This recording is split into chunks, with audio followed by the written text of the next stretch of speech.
I had one male coworker where when we talk, he just kind of walks away from me. Like he just backs up. He didn't want to be close. He's white? Yeah. Why? The little boy, he was like 2 years old. And he took my arm and just kind of went up and down like this. I was the first black person he's seen. So they were more curious? Probably never seen Any black person? anybody that's darker. I had come to Ghana in 2005 and I did not like it. I had sworn, nope, it's not for me. I'm never coming back.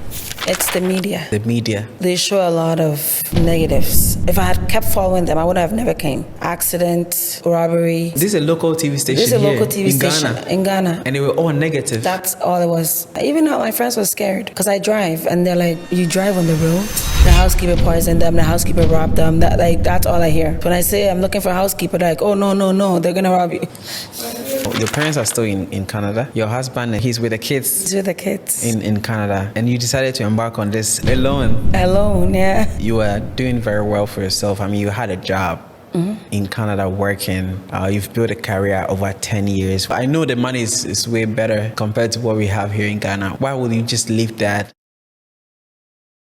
Hello guys, and welcome back again to another amazing episode, and this is the Diaspora Transition episode where we have dialogue with diasporan who decided to relocate from the diaspora, either being the US, UK, Canada, other Caribbean countries, and currently living here on the continent. And this episode is here in Ghana. We literally went to Nigeria last month and we are back here in Ghana again. And so today we do have here someone very special. She decided to leave Canada behind to embark on a journey to, come back to her roots, to establish a very it's a very nice restaurant where they sell pastries. But before we get into her, that, we want to, go to her story, the beginning of it, ask her why she decided to do that. We growing up, we wanted to go to the UK, US, Canada, and all those nice developed countries, but she decided to leave that behind. So without further ado, Sewa, welcome on the show. Thank you. I briefly introduced who you are. Can you introduce yourself to the people watching you for the first time? Sure. I'm Sewa. I'm married. I have 4 children. And I'm a sister, a daughter, a friend. Yeah.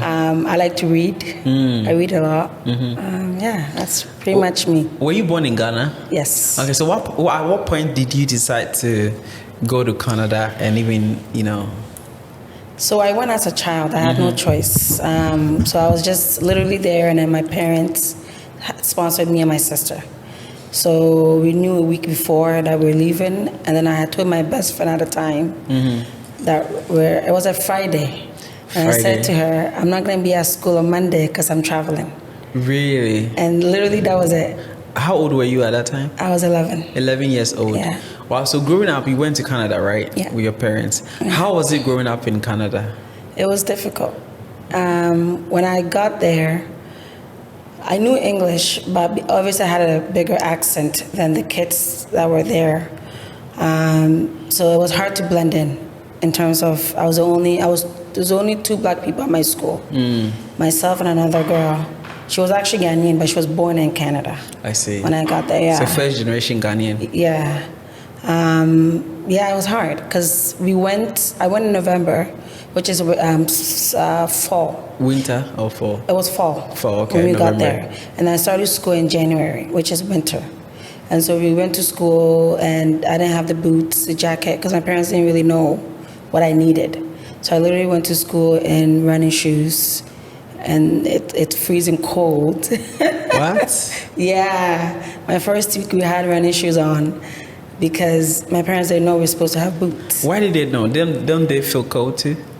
They just didn't know that you need boots because they were running shoes to work, right? Because it's from your car to your house or your car to your work. So they didn't realize that we have recess for like an hour.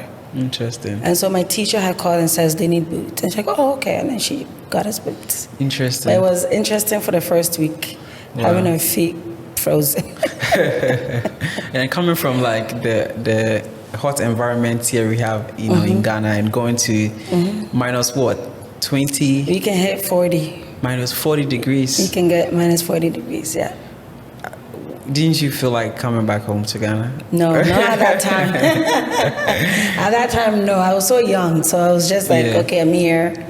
This is, it. And then my parents left when I was 4. And so I'm like, you're happy to be with your mom and dad and your siblings. I mean, I missed my grandma because that's who I lived with. And then the living environment is different because when we lived here, it was a house, but we had different families there as well. And so every day there's people at the house. Someone's cooking, someone's yelling, someone's... In Canada? No, here. Here in Ghana, okay. And then when I got there, it's just yourself, my mom and dad, and my siblings. You felt lonely? A little bit, yeah. Okay. Yeah. 11 years old? Yeah. And you were the only black 2 kids, you and your other friend in the whole university, in the school that you went to. Yeah. And guys, where we are currently filming is called Gender Place. Gender Place is a co-working space located in East Legon.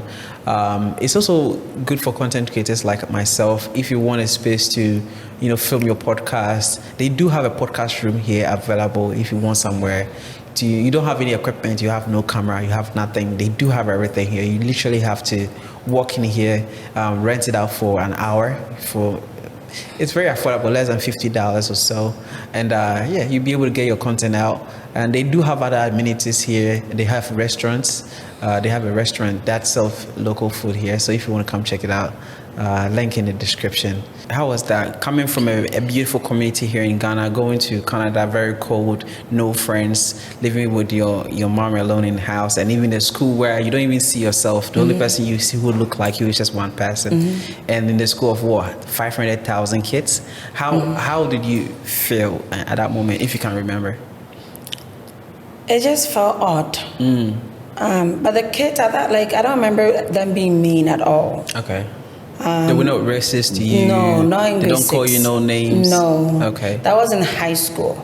But when I was in grade 6, no, because the kids are so young, right? I mean, everybody's 11.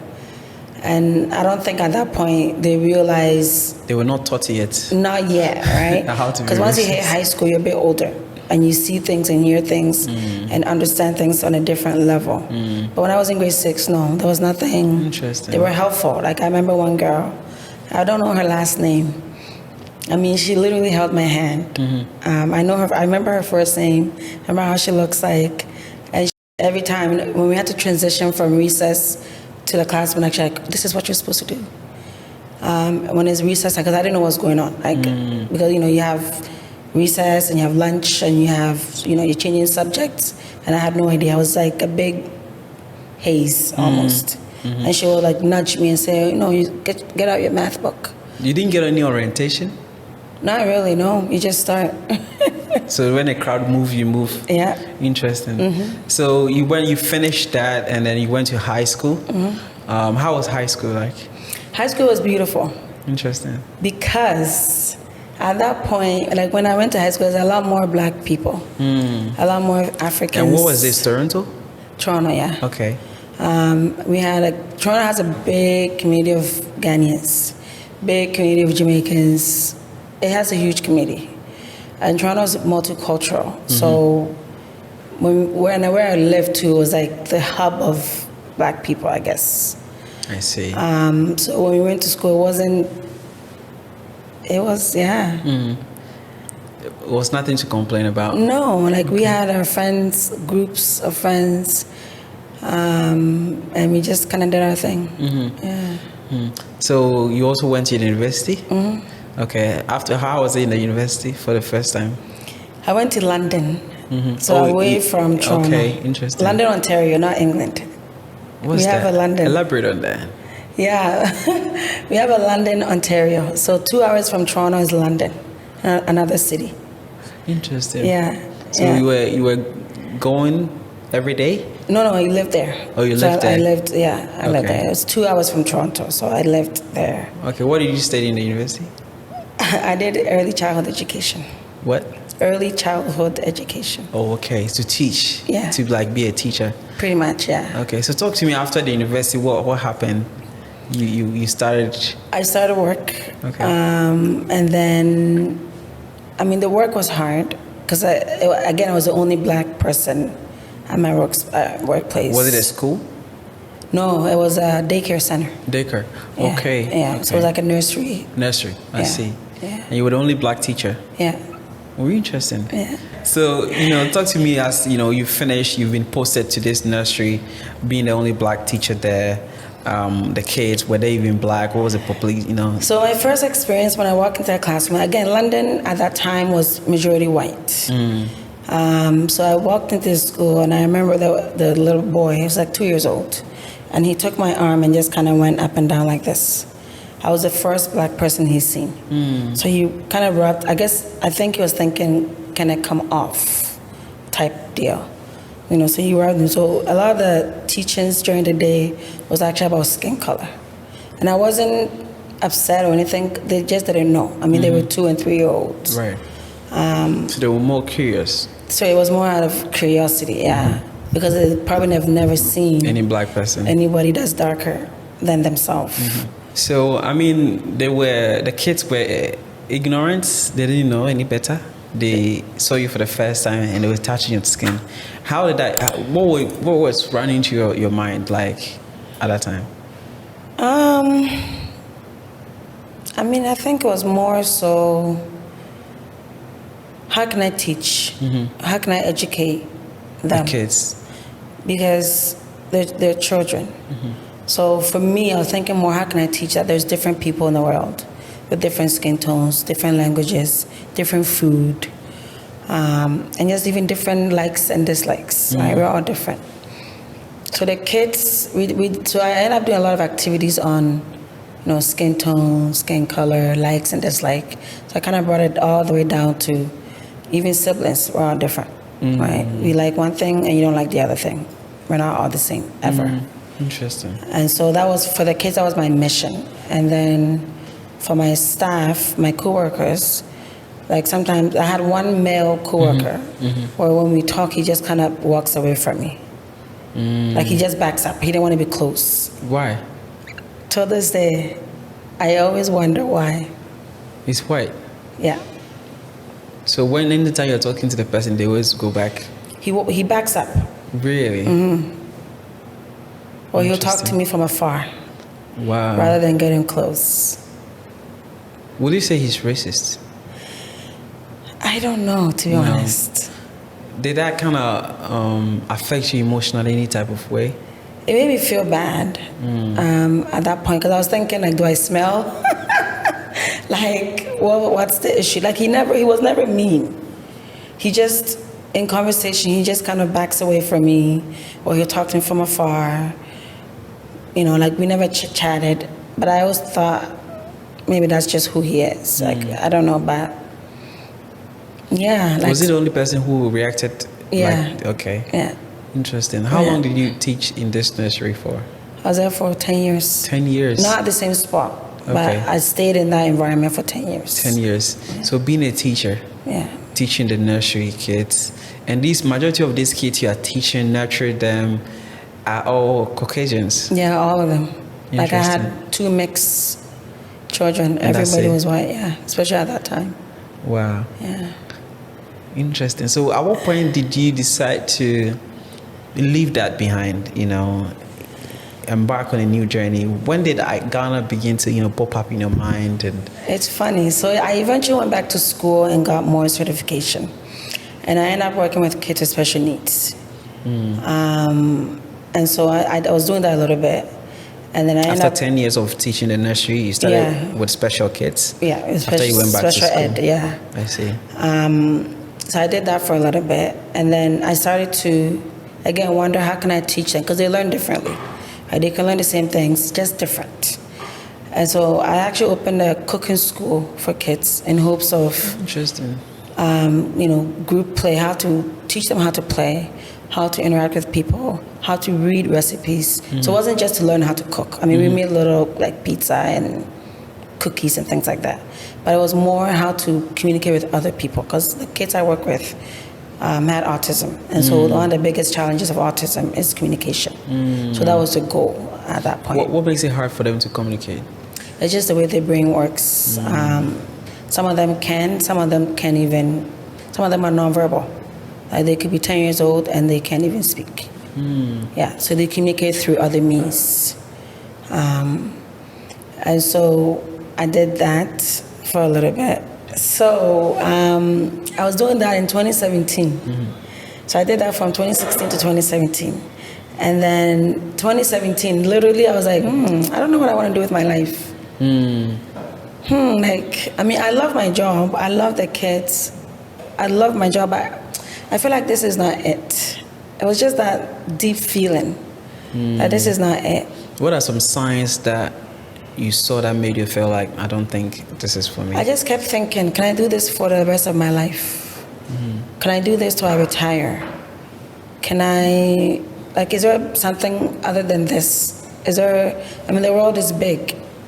Is there different places other than this? Is there more out there? So I was actually in my head for like a good 6 months. Just kind of This is in thinking. 2017. 2017, yeah. And then literally just thought Ghana. And prior to that, mind you, I had come to Ghana in 2005 and I did not like it. Like, I had sworn, nope, it's not for me, I'm never coming back. So that wasn't even part of my thinking, honestly. Because, and I remember my dad saying, oh, you know, think about it in like 2006. You know, they're building houses, go buy some, stuff like that. And I'm like, no, I don't like Ghana. So they used to actually laugh and say, oh, you don't like Ghana, huh? All the time. And then 2017, yeah, as I was pondering on, you know, what I want to do with my life, where I want to go, my purpose, my children, it was just like Ghana. Just like that. And I was like, Ghana, how?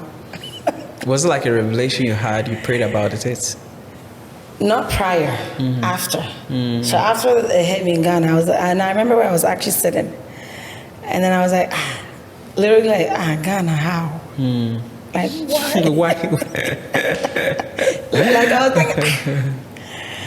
And so I told my husband, and he's like, he actually, the same reaction, like, Ghana, like, really? I mean, he comes and visit, and then that's it, but what you going to do in Ghana? I'm like, I don't know. It's just me in Ghana. Interesting. Yeah.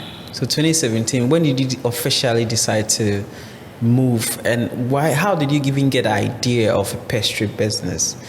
So 2017, that was that, and then I went about my life, you know, working. And then 2018, I said to my husband, like, it kept coming to my head. So I kept thinking about it. So 2018, I said to my husband, why don't we just go visit? Because last time I went was 2005. And at that point, I was young. So when I got there, I'm like, I don't like this place. But I think because I was younger and naive, and now I'm older, so I can look at things from a different perspective. So I said to him, oh, let's go and see how we'll like it. And then we booked a ticket for myself and him and the children. I'm like, let take everybody. Let's go see, because it's not just about me and what I like. So we did that. And then 2019, they announced the year of return. Yeah. So it worked out perfect because we had booked a ticket prior to that. And then we came in 2019. We're here for 2 months. And I'm like, okay, this is different than 2005. So we stayed here, and then we went to Kumasi for a little bit. And I'm like, okay, this is not bad. Well, what did you see that convinced you that Ghana has changed? It had changed. Like, there were all these new estates and developments. And then I remember when I came back in 2005, the data wasn't too good. But when I came, like, we had the internet, yeah. Okay. But we had full internet. Like, the kids were on the iPad, swinging, whatever. And then the house we stayed at, like, it was fully equipped with solar. I think he had solar. So we had consistent light. So I was thinking, oh, so we can get solar. We can have consistent light. We had consistent water. But when I had come back in 2005, like, we had the water shutting off. And so I think that's why I'm like, this is not for me. I see. Yeah. I see. So you decided to choose bakery. Yeah. Why? I like baking. I like cooking. And then that love actually grew during COVID. So again, went back to school for that. Because it was just a hobby, it was just a passion. And when I decided, we had then decided, okay, we'll do it full time once I go to Ghana. So then I had to take some courses to kind of upgrade my hobby and my level of skills and stuff like that. Interesting. Yeah. Wow. Now, I like to be able to give perspective. I mean, someone would say you are doing very well for yourself. I mean, you had a job in Canada working. You've built a career over 10 years working in the nursery. I'm not sure. I know the money is way better compared to what we have here in Ghana. Why would you just leave that? And is it going to be worth it doing this kind of bakery? Did that come into your mind? Did you struggle with it? And why did you still went through to create this beautiful place that you have here in Accra? See, I believe life is more than money. Yes, the money is better, but the experiences that I gain here is wealthy more than the physical cash. The people that I meet, just having, like, my kids aren't here yet, but they've come and gone. It's more than money. So that's why you chose the bakery over. So your parents, your parents are still in Canada? Yes. Your husband is here with you? No, he's with the kids. he's with the kids. In Canada. Yeah. And you decided to embark on this I for know. now alone. Alone, yeah. Interesting. How's it been so far since you opened up? Establishing a restaurant, what was the challenges you had to go through, getting a location, knowing what to sell? Can you walk me through that a bit? So the location wasn't a challenge at all. And again, the location, when we came in 2019, my husband's friend was here already visiting. So I think he had come for like 3-4 months. So, we came and we were here, and he goes, "Oh, let's go for lunch in Accra." So he picked us up and we came to the living room. At that point, like, I didn't know East Legon, I didn't know any places. And so, he had his driver pick us up and we came in. And I remember we pulled into the parking lot of living room. And I got out and I said, "Wow, it'd be nice to have a store here." I kid you not. My husband doesn't believe me. I said in my head, "Wow, this is a nice place. It would be nice to have a store here." That was it. We went into the living room, we ate, came out, left. I didn't even see the building that they were building. And then, we went about our day, we went back. My husband came back in 2021. He got invited to a funeral at the Icon. That's where the store is. Yeah. And then he walked in, and there's a store available right by the living room. And it's the only store available. The first two were taken, and the last one was available. So he talked to the owner, and she goes, "Yeah, it's available." And then, That's it. And then that was it. Interesting. So when he called me and said, "Guess where I found the store?" I go, "Where?" And he goes, "By the living room." Interesting. I go, "No, you're joking." So That's a great location. Yes. So he had to do video call because I didn't believe it. Wow. Because I had said him 2 years prior, it would be nice to have a store here. 2 years later, we have a store there. Interesting manifestation. Interesting. Wow. So it's been open for a few months now. A few months, yeah. What are you selling? What kind of pay? Like what? So we're all day breakfast. All day? Breakfast. Okay. So you have pancakes and waffles, your coffees and teas. We're just introducing our Ghanaian local cuisine. I'll be about next week or so for lunch and dinner. Yeah. Do you feel more purpose doing this compared to what you were doing back in Canada? Yes. Really? Yes. Because the people that I've met, the places I've been, I wouldn't have that back in Canada. The invitations I get, I can't even honor most of them. Like, people will come in, "Oh, I'm having a get together, come." I'm like, okay. And then I'll just kind of put it away because I don't have time. But I like, people want to be around you. People want you to be around them. You don't get that over there in Canada. Everyone to themselves. You can go to work and you can eat by yourself at a lunch table because nobody wants to really engage or talk to you. And I don't think, honestly, it's because they're mean or racist. It's just people are so stressed. So they're just what? Stressed. Stressed. People are stressed. Yeah. Yes. Elaborate on that. Yes. Because you work every single day. You're doing 9 to 5. It's cold. You have your kids. You're just running around. And here I find, even though you are working, there's more help. There, I can't afford to hire those help. Here, there's more help. So I don't have to do it by myself. right? Like if my kids were here, I could have a nanny. I could have someone that help with the housework. There, like I used to wake up at 4 to get lunches done, things done for me to be at work at 8 o'clock. But here, I mean, I have help. Interesting. Yeah. I interviewed a couple a while ago. They are from Canada, actually. And Kirk and her partner at that time, I'm not sure what happens now, but she said she convinced her grandparents to move down here because their retirement money can go a bit more far here. And then her grandparents said they would rather be broke in Canada than to come to Africa. Do you think, I mean, you are in the Ghanaian community there. Walk me through the mentality of our brothers in the diaspora and what they think of Africa and why most people just don't want to move back to Ghana or Africa. It's the media. The media. The media. Because they show a lot of... Mainstream media. A lot of negatives. I remember even, like I used to follow a channel here, I'm not going to say their name. It's a TV channel. And if I had unfollowed them, if I had kept following them, I would have never came. Because all I kept seeing was accident, robbery. This is a local TV station. This is a here local TV station in Ghana. And they were all negative. That's all it was. And because at the time when I thought about coming, like, let me find out more information. So I started following all the local TV stations on Facebook at the time. And that's all I saw. Literally, when I opened Facebook, accident at, I don't know, Accra to Kumasi Highway, killing 10 people. So got robbed. That's all. And how did you have access to this TV station being in Canada? On Facebook. On Facebook? Oh, I see.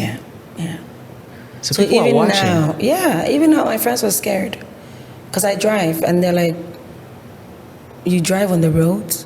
Because that's all they see. That's all they hear. From the local stations. What do you think we can do differently to change that? Because if you didn't stop watching that, you wouldn't be in Ghana to invest this money here, to create jobs for the locals. You wouldn't have done that. No, to be honest. Just because of the news you're consuming. What do you think we should do differently? I think we should show a balanced view. Because accidents, robbery happens everywhere around the world, everywhere. Right? As long as there's people, there's always a bad apple. So I don't think we should show just fluff, which is goody-feely stuff. I think it should be balanced, right? We have a good, we have a negative. That's just the way the world is. You know, we have good and bad. So we show both. And then we can kind of pick from your own perspective, your own experience. But to just focus on negatives of, you know, someone got robbed, this person's housekeeper. Even now, like, it's all I hear sometimes from people. Like the housekeeper poisoned them. The housekeeper poisoned them, the housekeeper robbed them. That's all I hear. So when I say I'm looking for a housekeeper, they're like, oh, no, they're going to rob you. I'm like, really? Seriously? So I think we need to kind of, you know, let's highlight the good as well. Because I'm sure there's housekeepers out there that's been with their families for a long time. And, you know, the families have helped them. They, you know what I mean? Like, they've worked together to help. Let's highlight those stories. They say negativity sells. Nobody want to hear the positive story. I know. It does.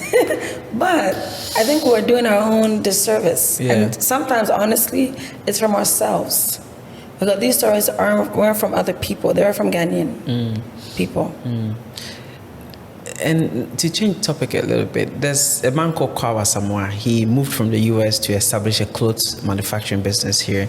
And he made mention of something like most African Americans, right, in the diaspora in America can't afford to move to Ghana.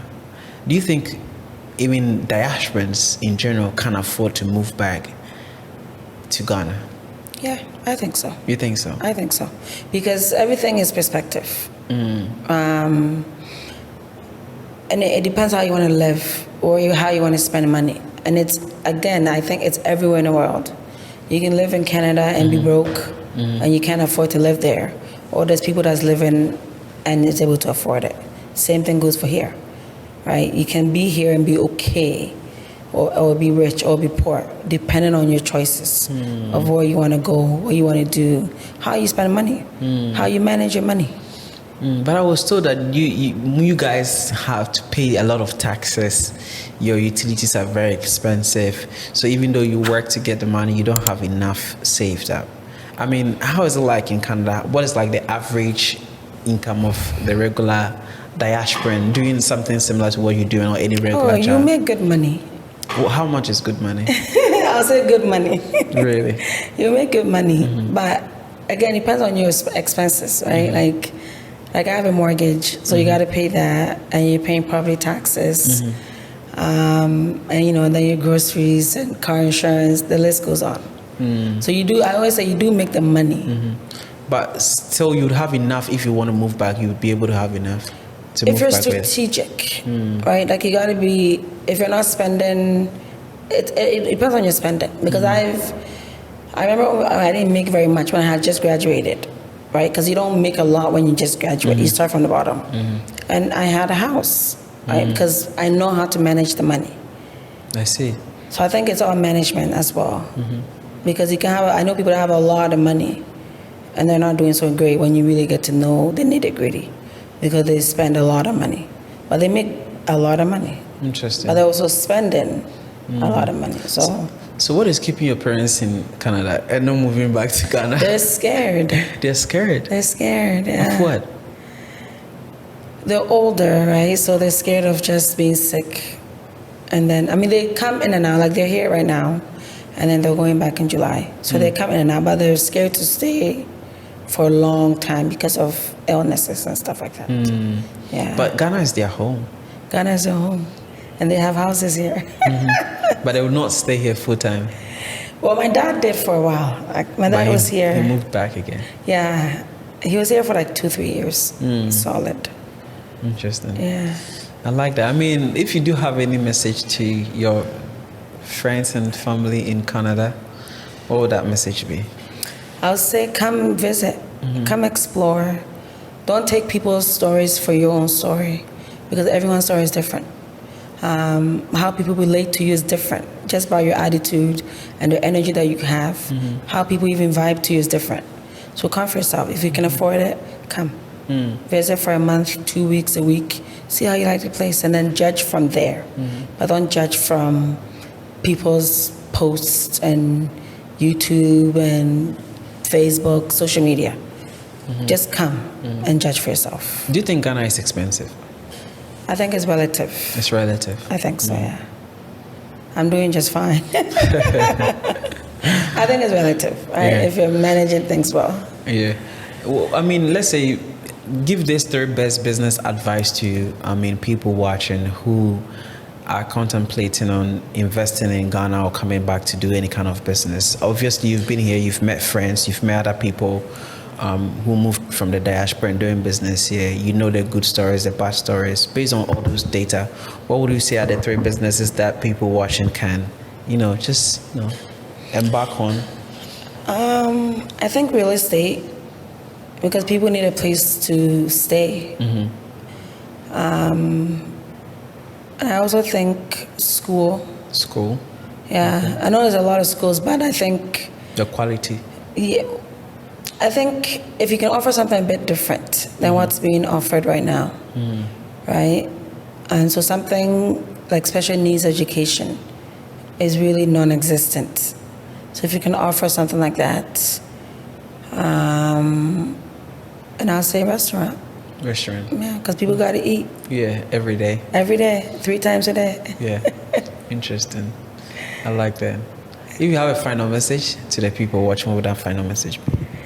I'll say get your money up, come for a visit, meet people, talk to people yourself, get on the ground and meet people. Don't just sit behind a TV and judge a whole country by 1 or 2 stories. Come down, assimilate, talk to people, because you learn from talking to people, not even from the books, from internet, just by being here, immersing yourself in the culture. I like that. Your husband and kids are watching. Yes, he's actually, yeah. What do you have to say to them? I want to say thank you. Thank you to my husband, because he's been holding down there since I've been here. And, you know, he's a great support. He's with the kids. There's 4 of them. And they're all in their teenage years. So it's been a challenge. But he's been great support. Yeah. He's That's been amazing. even though he's not here physically, like he calls me 3-4 times a day. Interesting. So thank you is what I want to say to him. I like A that. big thank you. And thank you to you for sharing your story with with us today. And yeah, if it's your first time, please don't forget to like, share, and subscribe. Comment down what you really enjoyed about this episode. And yeah, thank you so much for talking to me. Thank you. All right. So without further ado, all right, let's say bye-bye to the people watching. All right. Peace. Bye. Yeah.